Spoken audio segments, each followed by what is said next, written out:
Hello, welcome back to my channel Shivani Dashu Vinayak में आप सबका स्वागत है। और आप सब कैसे हैं? आज हम सब लोग अच्छे होंगे, स्वस्थ होंगे, मस्त होंगे और अपना कार्य बड़ी शिद्दत और मेहनत से कर रहे होंगे। तो गाइस, मैं आपको बता दूँ, जो मैं शॉर्ट वीडियो डालती हूँ वो बहुत इम्पोर्टेंट होती है आपकी सभी प्रतियोगी परीक्षाओं के लिए। तो प्लीज़ शॉर्ट वीडियो भी आप लोग देख लिया करो।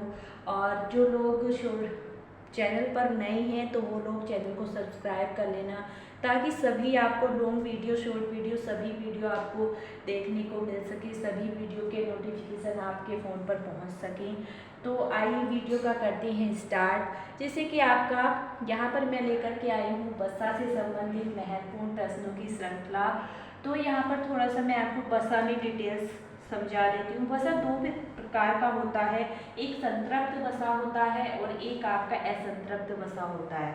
जो संतृप्त वसा होता है वो हमें जानवरों से प्राप्त होता है, यानी कि पशु जगत से प्राप्त होता है।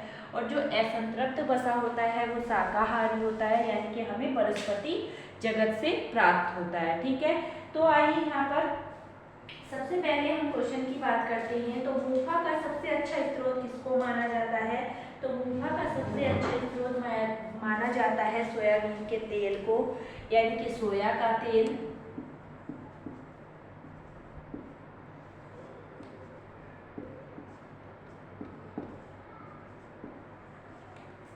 नेक्स्ट आता है वसा के पाचन के लिए कौन सा एंजाइम महत्वपूर्ण है? तो वसा के पाचन के लिए कौन सा एंजाइम आवश्यक है? तो वो है आपका लाइपेज।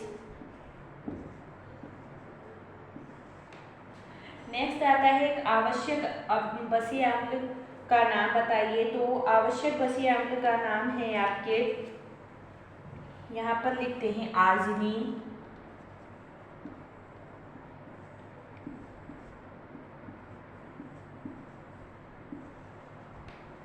ठीक है, ये आवश्यक अमीनो अम्ल में भी आता है आपका आर्जिनिन, और आवश्यक बसीय अम्ल में भी आता है। ठीक है, यहाँ पर बात करते हैं वसा में घुलनशील विटामिन की। तो आपका ए, डी, ई और के।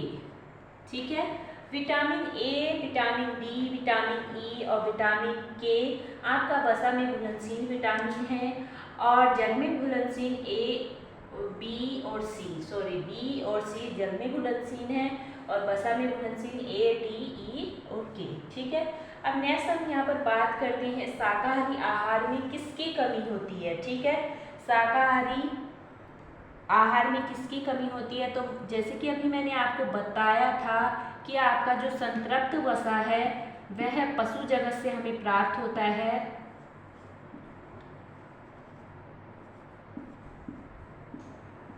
ठीक है, शाकाहारी आहार में संतृप्त वसा की कमी होती है, यानी कि जो पशु जगत से हमें प्राप्त होता है वसा, उसकी कमी होती है।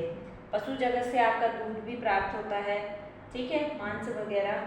वसा में कौन सा स्वस्थ वसा माना जाता है? तो ये वसा में आपका स्वस्थ वसा माना जाता है। वसा में कौन सा स्वस्थ वसा माना जाता है? तो ये माना जाता है आपका असंतृप्त वसा, यानी कि असंतृप्त वसा जो है आपका वह हमें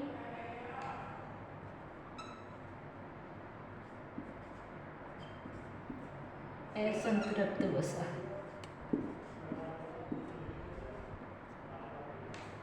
ठीक है, नेक्स्ट आता है शिशु के लिए आवश्यक बसीय अम्ल कौन सा है? तो शिशु के लिए आवश्यक बसीय अम्ल है आपका आर्किजोनिक अम्ल।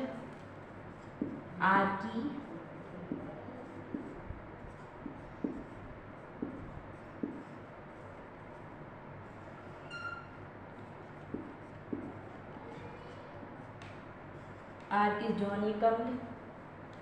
नेक्स्ट आता है आपका वसा के असंतृप्त होने के स्तर का अनुमान, यानी कि वसा का कैसे पता लगाएंगे आप कि वसा शाकाहारी है या मांसाहारी है?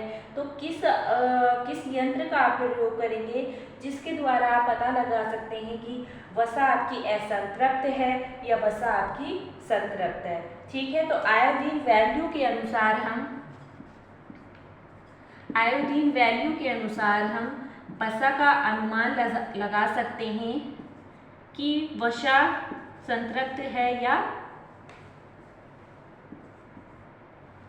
वैल्यू के अनुसार हम अनुमान लगा सकते हैं कि वसा संतृप्त है या असंतृप्त है। ठीक है, अब यहाँ पर हम नेक्स्ट क्वेश्चन की बात करते हैं कि कौन सा ओमेगा 3 वसा अम्ल का उदाहरण है। तो ये है आपका लिनोलेनिकम, लिनोलेइक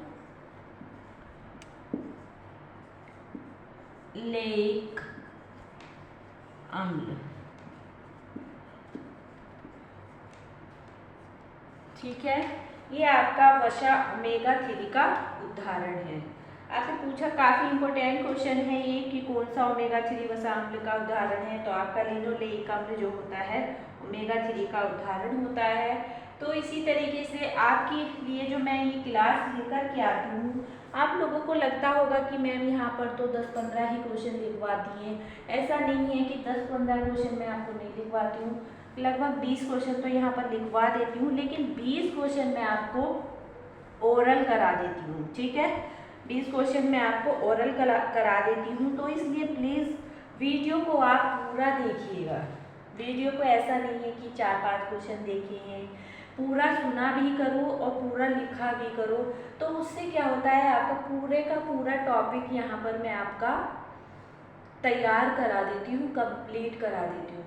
कोई चीज़ ऐसी नहीं है जो इम्पोर्टेंट है मैं छोड़ देती हूँ, ऐसा नहीं है। मैं लगभग आपको इम्पोर्टेंट चीज़ें सारी ही बता के चलती हूँ, ताकि आपको किसी भी तरीके की कोई परेशानी ना हो और आप अच्छी तरीके से अपना पेपर यहाँ पर अच्छी तरीके से पेपर कंप्लीट करिएगा और किसी भी तरीके की आपको टॉपिक में कोई परेशानी नहीं आनी चाहिए। मेरा यही एक उद्देश्य होता है आपको पढ़ाने का। ठीक है, चैनल पर नए हैं तो प्लीज़ यार इसको लाइक कर दीजिएगा वीडियो को और चैनल को सब्सक्राइब कर लेना, साथ में बेल आइकन भी प्रेस कर दिया करो, ताकि आने वाली सभी वीडियोस के नोटिफिकेशन आप लोगों को मिलते रहें। क्योंकि हम लोग भी काफ़ी मेहनत करते हैं आप लोगों के लिए, तो आप भी प्लीज़, आपका जो सब्सक्राइब करना और लाइक करना होता है वही हमारे लिए मोटिवेशन होता है और वही हमारी फीस होती है। तो प्लीज़ नेक्स्ट क्वेश्चन की ओर चलते हैं। आपका नेक्स्ट क्वेश्चन आता है, ग्लूटन मुक्त आहार GFD किस बीमारी के रोगी को दिया जाता है। ठीक है, GFD तो ये दिया जाता है आपका। नेक्स्ट क्वेश्चन है, ग्लूटन मुक्त आहार GFD किस बीमारी के रोगी को दिया जाता है। तो ये दिया जाता है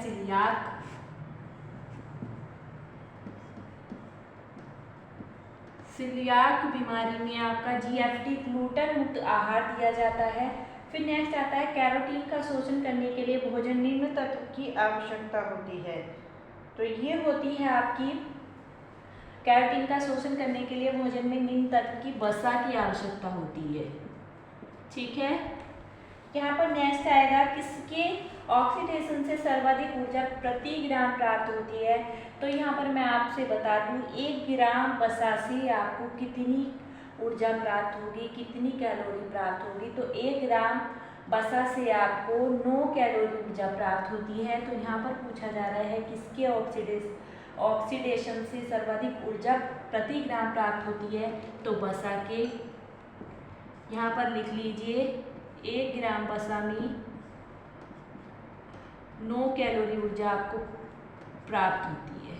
ठीक है, ये क्वेश्चन आपका 2021 TGT होम साइंस से पूछा गया है कि 1 ग्राम में कितनी कैलोरी ऊर्जा प्राप्त होती है। 1 ग्राम वसा में तो 9 कैलोरी ऊर्जा प्राप्त होती है। वसा एगुलनशील है पानी में।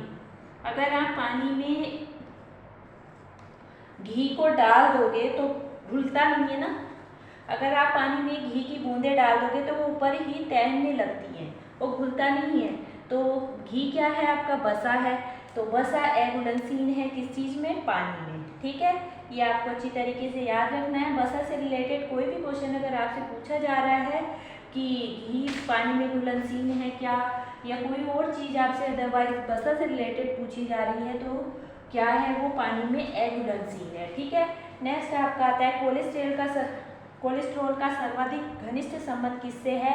तो वो है आपका वसा से, क्योंकि कोलेस्ट्रॉल भी वसा से ही रिलेटेड है, तो इसका घनिष्ठ संबंध वसा से है। रेशेदार खाद्य पदार्थ आवश्यक होते हैं सही पाचन के लिए। सही पाचन के लिए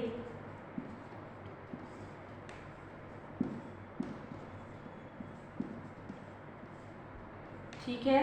नेक्स्ट आता है वसा को पचाने वाले एंजाइम लाइपेज पाया जाता है, तो ये पाया जाता है आपका अग्न्याशी रश्मि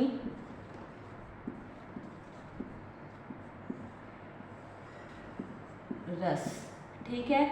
अग्न्याशी रस में आपका लाइपेज पाया जाता है। वसा या तेल को अधिक गर्म करने पर कौन सा पदार्थ बनता है, तो ये बनता है आपका एक्रोलीन, जो कैंसर कारक भी माना जाता है।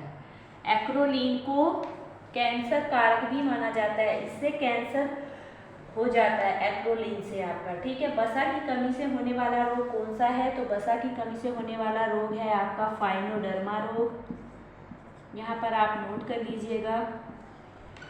अब आप कुछ क्वेश्चन मैं आपको ओरल बता देती हूँ और आप अपनी नोटबुक में नोट कर लीजिएगा। जैसे कि आपसे पूछा जा सकता है कि सर्वाधिक ऊर्जा की कैलोरी आपको किस से मिलती है, तो वो मिलती है आपको शुद्ध घी से, ठीक है। सर्वाधिक ऊर्जा की कैलोरी जो मिलती है वो शुद्ध घी से, देसी घी से मिलती है। और नेक्स्ट आपसे पूछा जा सकता है कि वसा के पाचन की क्रिया करने वाले एंजाइम को क्या कहते हैं। जैसे कि मैंने अभी आपसे बताया था कि वसा का पाचन करने वाले एंजाइम को लाइपेज कहते हैं, तो इसी तरीके से आपसे ऐसे भी पूछा जा सकता है कि एम्ब्लियोटिक कहते हैं या प्रोबियोटिक कहते हैं या लाइपोलिटिक कहते हैं, तो लाइपोलिटिक कहते हैं, ठीक है। लाइपेज की जगह आपसे लाइपोलिटिक भी पूछा जा सकता है, तो आपको लाइपोलिटिक याद रखना है, ठीक है। नेक्स्ट आता है पित्त किसके लिए आवश्यक होती है। पित्त का संग्रह कहाँ पर होता है, तो पित्त का संग्रह जो होता है आपका, पित्त किससे रिलेटेड है, तो पित्त है आपका यकृत से रिलेटेड, लीवर में इसका संग्रह होता है। और आपका पित्त किसके लिए आवश्यक है, तो ये वसा पाचन के लिए आवश्यक है, ठीक है। वसा पाचन के लिए पित्त आवश्यक है। नेक्स्ट क्वेश्चन यहाँ पर आप नोट कर लीजिएगा, शरीर को सबसे अधिक ऊर्जा किससे प्राप्त होती है, जैसा कि अभी मैंने आपसे बताया था वसा से होती है। और जन्म के समय एक क्वेश्चन और नोट कर लीजिएगा, ये होमवर्क के रूप में कमेंट बॉक्स में इसका आंसर आपको देना है कि जन्म के समय एक बच्चे, एक शिशु का मस्तिष्क कितने ग्राम का होता है, ठीक है। ये आपको कमेंट बॉक्स में इसका आंसर देना है। और आई होप आपको मेरा ये वीडियो पसंद आया होगा।